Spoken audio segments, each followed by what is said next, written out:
Hi all, welcome back. ഇന്നത്തെ നല്ലൊരു അടിപൊളി നെയ്ച്ചോറ് കുക്കറിൽ എങ്ങനെയാണ് വെറും 5 മിനിറ്റിൽ ഇത്രയും പെർഫെക്റ്റ് ആയിട്ട് ഉണ്ടാക്കാൻ പറ്റുന്നതെന്ന് നോക്കിയാലോ. അപ്പോൾ നമുക്ക് പെട്ടെന്ന് തന്നെ വീഡിയോയിലേക്ക് പോയാലോ. വീഡിയോയിലേക്ക് പോകുന്നതിന് മുന്നേ ആയിട്ട് നിങ്ങൾക്ക് ഈ ചാനൽ ഇഷ്ടപ്പെടുന്നുണ്ട് എന്നുണ്ടെങ്കിൽ പ്ലീസ് ഒന്ന് സബ്സ്ക്രൈബ് ചെയ്ത് സപ്പോർട്ട് ചെയ്യണേ. ഈ ഒരു നെയ്ച്ചോറിൻ്റെ മെയിൻ പ്രത്യേകത എന്ന് പറയുന്നത് ആദ്യം തന്നെ നമ്മൾ എല്ലാ ഇൻഗ്രീഡിയൻസും അവിടെ സെറ്റ് ചെയ്ത് ടേബിളിൽ സെറ്റാക്കി വെക്കുക. എന്നിട്ട് വേണം കേട്ടോ കുക്കർ വെച്ചിട്ട് ചെയ്ത് തുടങ്ങാൻ വേണ്ടിയിട്ട്. കാരണം ബാക്കിയൊക്കെ പിന്നെ പെട്ടെന്ന് ചെയ്യുന്ന കാര്യങ്ങളായിരിക്കും. എനിക്കൊന്ന് യൂട്യൂബിൽ തന്നെ ഇങ്ങനെ ഈ ഒരു ഡീറ്റെയിൽഡ് വീഡിയോ ആരും കാണിച്ചിട്ടില്ലാന്ന് തോന്നുന്നുണ്ട്. അപ്പോൾ ഇത് ആദ്യം തന്നെ ഒരു ബൗളിലേക്ക് ഞാൻ നെയ്ച്ചോറ് ഉണ്ടാക്കാൻ വേണ്ടിയിട്ട് 2 കപ്പ് ജീരകശാല അരിയാണ് എടുത്തിട്ടുള്ളത്. അതായത് നമ്മൾ തലശ്ശേരി ബിരിയാണി വെക്കുന്ന അരിയില്ല, അതാണ്. അപ്പോൾ 2 കപ്പ് എന്ന് പറയുമ്പോൾ ഏകദേശം 400 ഗ്രാമാണ് കേട്ടോ വരെ. എൻ്റെത് 250 ml മെഷറിംഗ് കപ്പാണ്. ഇനിയിപ്പോൾ നല്ലപോലെ കഴുകിയെടുത്തതിന് ശേഷം ഞാനിതാ സ്ട്രെയിനറിലേക്ക് ഇതുപോലെ വെള്ളമൊക്കെ ഒന്ന് ഊറിപ്പോകാൻ വേണ്ടി ഇട്ട് കൊടുത്തിട്ടുണ്ട്. ഇതവിടെ ആദ്യം തന്നെ സെറ്റാക്കി വെക്കാം. ഇനിയിപ്പോൾ ഞാനിതാ ഒരു കുക്കർ ഗ്യാസ് സ്റ്റോപ്പിൽ വെച്ച് കൊടുത്തിട്ടുണ്ട്. ചൂടായി വരുന്ന സമയത്ത് ഇതിലേക്ക് 2 ടേബിൾ സ്പൂൺ നെയ്യാണ് ചേർത്ത് കൊടുക്കുന്നത്. 1/2 kg ആണ് എടുത്തിട്ടുള്ളത്. പിന്നെ 1 ടേബിൾ സ്പൂൺ സൺഫ്ലവർ ഓയിലും കൂടി ചേർക്കുന്നുണ്ട്. എന്നിട്ട് ഇതിലേക്ക് ഒരു സവാളയുടെ പകുതി സവാള ഇതുപോലെ നീളത്തിൽ കട്ട് ചെയ്തിട്ട് അതും കൂടി ഇട്ടിട്ട് നന്നായിട്ടൊന്നങ്ങ് വഴറ്റി കൊടുക്കുക. വഴറ്റിയെടുക്കുക എന്ന് പറയുമ്പം ഒരുപാട് ബ്രൗൺ കളറായി എടുക്കരുത് കേട്ടോ. അപ്പോൾ നമ്മുടെ നെയ്ച്ചോറിൻ്റെ കളർ ആകപ്പാടെ മാറിപ്പോവും. ഒന്ന് ട്രാൻസ്പെറൻ്റ് ആയിട്ട് വരിക, അത്ര മാത്രമേ വേണ്ടുള്ളൂ. ഒന്നങ്ങ് സോഫ്റ്റ് ആയി കിട്ടുക. ഇനിയിപ്പോൾ ഇതിലേക്ക് ഹോൾ സ്പൈസസ് ഇട്ട് കൊടുക്കാം. 2 ചെറിയ പീസ് പട്ട, 2-3 ചെറിയ ഗ്രാമ്പു, 2-3 ചെറിയ ഏലക്കായാണ് ഇട്ട് കൊടുത്തിട്ടുള്ളത്.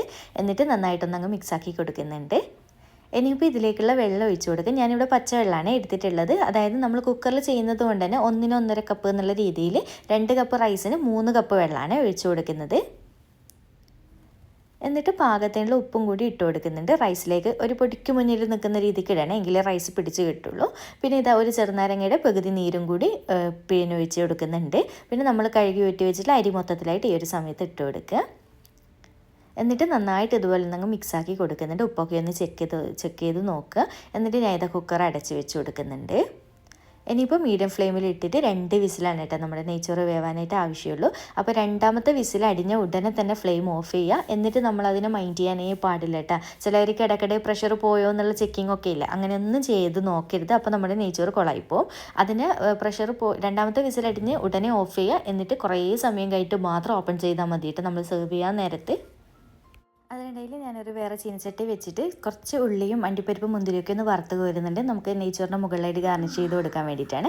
അപ്പോൾ ഒരു ചെറിയ സവാള ഇതുപോലെ നീരതായിട്ട് നീളത്തിൽ കട്ട് ചെയ്തിട്ട് എണ്ണയിലേക്ക് ഇട്ട് കൊടുത്തിട്ടുണ്ട്. അറിയാമല്ലോ, നല്ലൊരു ഗോൾഡൻ ബ്രൗൺ കളറാകുന്ന സമയത്ത് എണ്ണയിൽ നിന്ന് കോരിയെടുക്കുക കേട്ടോ. ഈ ഒരു കളറിൽ തന്നെ കോരിയെടുക്കുക. കാരണം കുറച്ച് നേരം വെച്ചിരിക്കുമ്പോൾ വീണ്ടും ഒന്നുകൂടി ഒന്ന് കളർ ചേഞ്ച് ആവാൻ ചാൻസ് ഉണ്ട്. പിന്നെ അതിലേക്ക് തന്നെ കുറച്ച് അണ്ടിപ്പരിപ്പും മുന്തിരിയൊക്കെ, ഇതൊക്കെ നോർമൽ എല്ലാവർക്കും അറിയുന്ന തന്നെയായിരിക്കുമല്ലോ.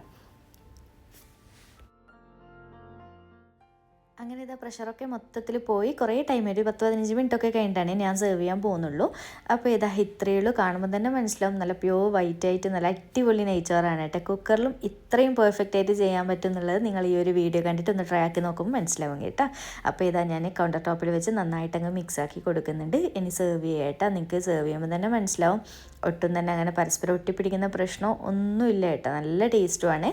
അപ്പോൾ എന്തായാലും ഇതുവരെ ഈ ഒരു രീതിയിൽ ട്രൈ ആക്കി നോക്കിയില്ല എന്നുണ്ടെങ്കിൽ ട്രൈ ചെയ്തിട്ട് ഫീഡ്ബാക്ക് അറിയിക്കണേ. വീഡിയോ ഇഷ്ടമായിട്ടുണ്ടെന്നുണ്ടെങ്കിൽ ലൈക്ക് ചെയ്യാനും ചാനൽ സബ്സ്ക്രൈബ് ചെയ്യാനും മാക്സിമം ഒന്ന് ഷെയർ ചെയ്ത് കൊടുക്കാനും മറക്കല്ലേ. അപ്പോൾ വീണ്ടും ഒരു അടിപൊളി വീഡിയോ ആയിട്ട് കാണാം. താങ്ക്